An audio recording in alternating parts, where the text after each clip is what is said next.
তো আসলে তখন নাই। আরে প্রাণপণে ঘর যুদ্ধ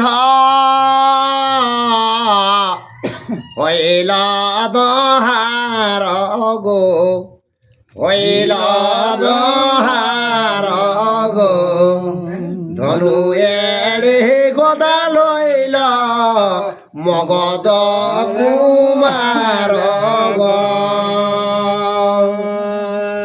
ধনুকে তখন পান চালাচালি চলতে রয়ে, সেটাকে ধনুককে এড়িয়ে নিয়ে এরপর ওই কুস্তি চলবে, গদা হাতে নিল।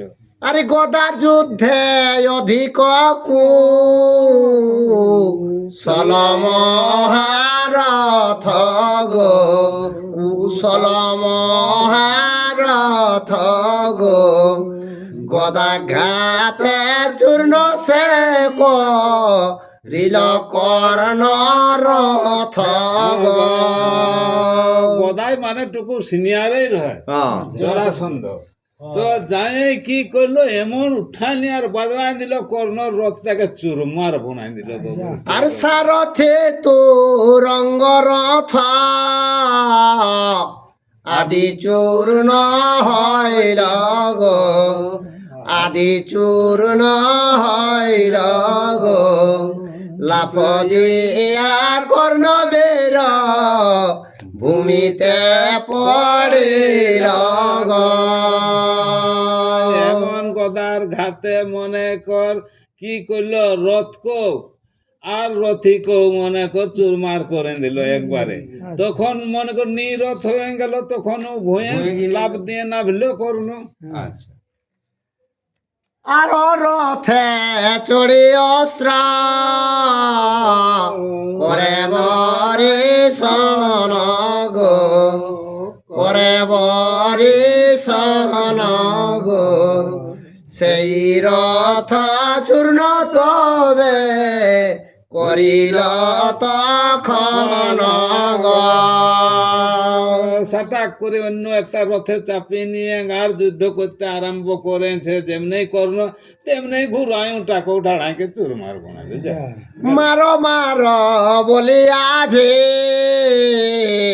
সন ঘর ডাকে গো, ভীষণ ঘর ডাকে গো, বায়ু বেগে গোদাবীর হীরায় মস্তকে গো।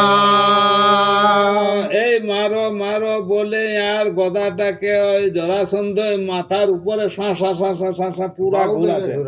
বাস বেশ। আর মেঘের বর্ষণাধিক কর্ণয়স্ত্র এড়ে গো, কর্ণয়স্ত্র এড়ে গো, গদায় ঠেকিয়ায় অস্ত্র ধুলি হইয়া পড়ে গো। তো এমন মনে কর বান ছাড়তে আরম্ভ করেছে কর্ণ, যেন মেঘের রকম একবার অন্ধকার যেন করে নিয়ে যাচ্ছে। বান গিচ্ছে, কিন্তু যাই গদাটা ঠেকিয়ে নিয়ে গেলো, চূর্ণ হয়ে পড়ে যাচ্ছে। আর হেন মতে কতক্ষণ হইল সমর গো, হইল সমর গো, ক্রোধে দিব্য অস্ত্র এড়ে কর্ণ ধনুর ধর গো। এইরকম করতে করতে অনেকক্ষণ ধরে মনে কর এরকম যুদ্ধ হতে লাগলো। তো কর্ণর মনে কর যত ইহা করে সেগুলাকে সব নষ্ট করে দিবি, নষ্ট। তখন খুব রাগান্বিত হয়ে আর ঘরে ধনুককে ধরেছে কর্ণ, কি করে আরে খণ্ড খণ্ড করে গদা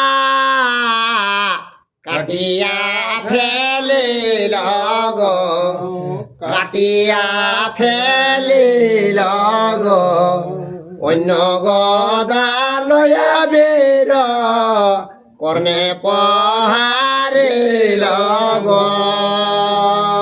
যে গদাটাই মনে কর সব বানগুলাকে ঠিক রায় দিত, সেইটাকে ব্রহ্মাস্ত্র দিয়ে মানে কাটি টুকরো টুকরো করে দিল গদাটাকে। ফের মনে কর জরাসন্ধ আর একটা অন্য আরো গদা নিয়ে আর কর্ণের উপর ছুটে এসে আর সেই গদা কাটি করন কইল খান খান গো, কইল খান খান গো, অন্য গদা লইল পুন মগধ প্রধান গো।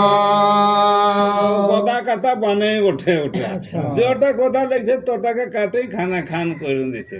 ফের আরো মগধের মনে কর ওই যে জরাসন্ধ ও আরো ফের গদাকেই ধরেছে। পুন পুন জরাসন্ধ যত গদালয় গো, যত গদালয় গো, তিল তিল করি কাটে সূর্যের তনয় গো।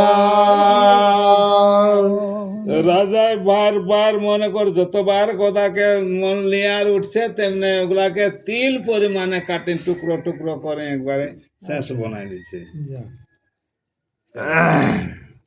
আর বহু গদা কাটা গেল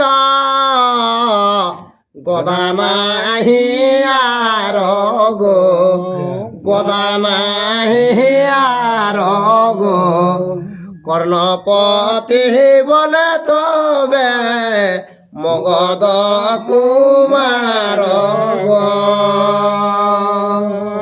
তো কি হলো যত আর স্টক মাল রহে জরাসন্ধর গদা গদা গিলা ফুরাই গেল। সে তখন মনে কর ওই জরাসন্ধ মগধের প্রতি মনে কর ডাক দিয়ে কি বলছে কর্ণকে, আমি অস্ত্রহীন তুমি হও অস্ত্রধারী গো, হও অস্ত্রধারী গো, অস্ত্র তজিয়ে সদহে বাহু যুদ্ধ করি গো। তো দেখো তোর অস্ত্র আছে আর আমার অস্ত্র নাই, নিঅস্ত্র সে নাই, আসো দেখি মনে করে এবার বাহু যুদ্ধ হোক। তো অস্ত্রটা তো ত্যাগ কর হ্যাঁ আর বাহু যুদ্ধ হোক। চলো আর শুনি কর্ণ সেইখানে এড়ি ধন সরগ, এড়ি ধন সরগ, বাহু যুদ্ধ করে দহে ভূমির পরগ। যেমনই বললো তখনই কি করলো কর্ণ ধনুকটাকে রাখে দিল, রাখি নিয়ে আর চলে গেল সেই বাহুযুদ্ধ। আর মুন্ডে মুন্ডে ভুজে ভুজে বুকে বুকে তাড়ি গো, বুকে বুকে তাড়ি গো, চরণে চর চরণে চরণে ছাড়ি যাই গড়া গড়ি গো। এই মুড়ে মুড়ে বাজড়াতে আরম্ভ করলেন, মুড়ে মুড়ে হতে হতে ভুজায় ভুজায় হতে লাগলো। উটাও যখন ইহা নাই তখন বুকে বুকে বজড় হতে লাগলো। উটাও যখন মনে কর থকিলো দিয়ে দিয়ে তখন পায়ে পায়ে পায়েও মনে কর ঠিকরা ঠিকরা তখন বাঁধাতে আরম্ভ, বাঁধাই গিরা গিরি হয় আর গড়া গড়ি যাচ্ছে। মানে ঘ্যাংটি করল তখন। জরাসিন্ধের সঙ্গে লড়াই হয়েছে। আর কর্ণ আর জরাসন্ধ আর গদা খাত করা ঘাত মুষ্টির পহার গো, মুষ্টির পহার গো, ছোট ছোট শব্দ বাজে অঙ্গে দহাকার গো। তো গদা সময় মনে কর হাত গিলানো চলছে, চটা চট শব্দ করছে, ওই যে হাতের মায়ের গিলানে লাঠি খেয়ে যখন হ্যাঁ চলছে।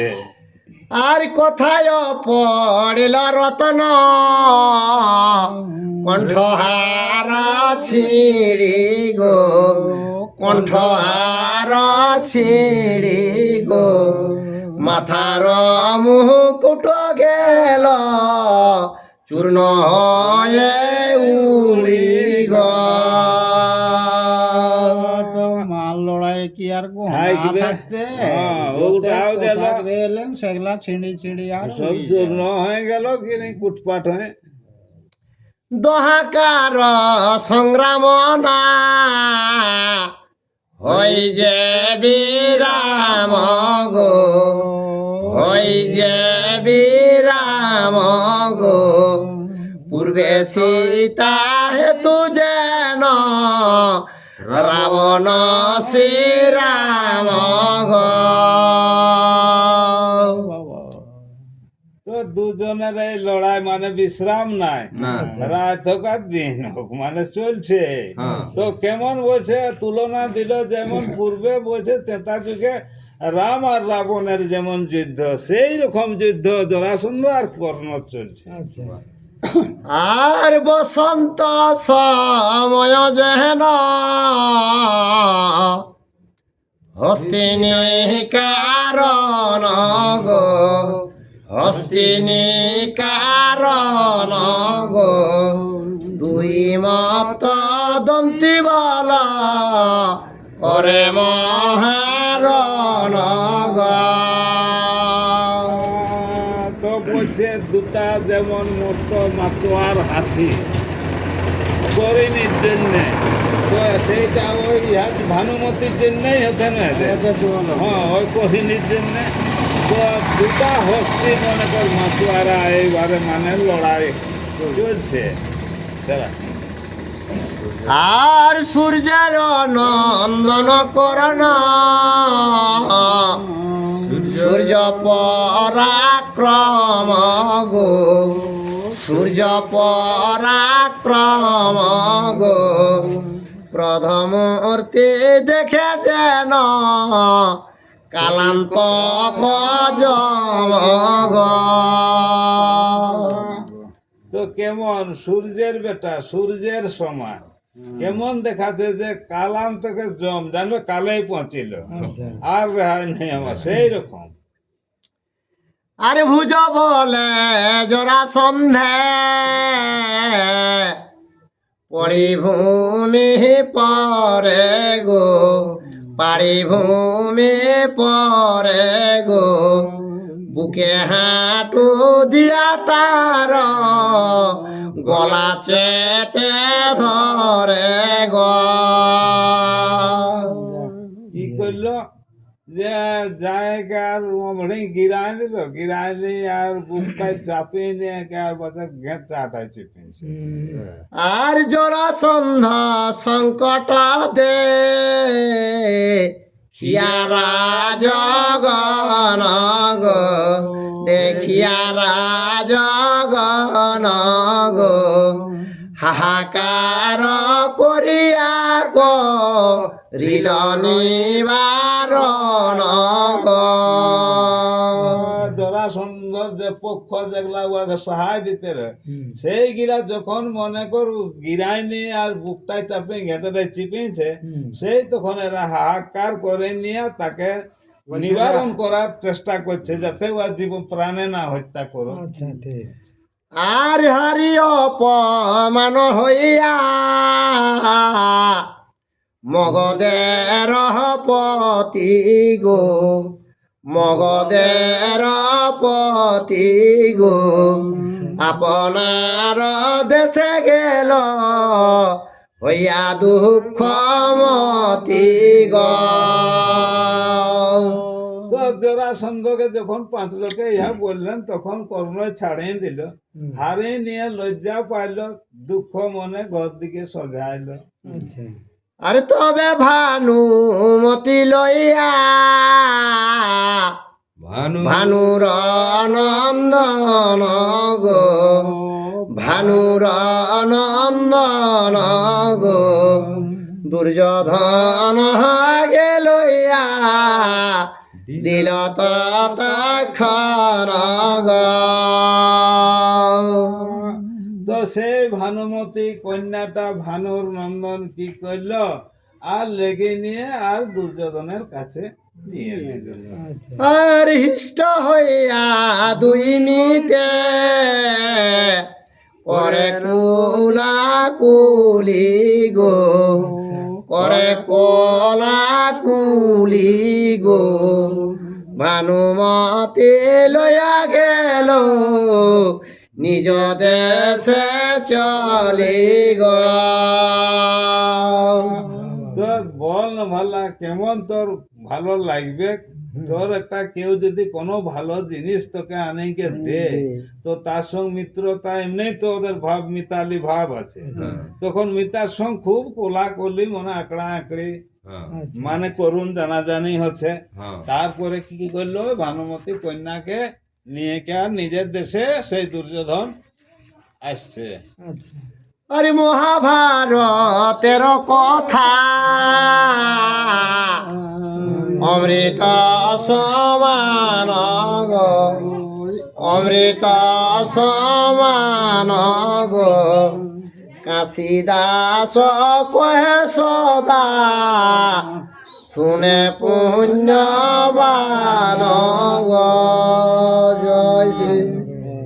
তো এই মহাভারতের কথাটা বলছে অমৃতের সমান বটে বলছে। কে শুনে, তো বলছে যারা পুণ্য ব্যক্তি সেই তারা শুনে। আচ্ছা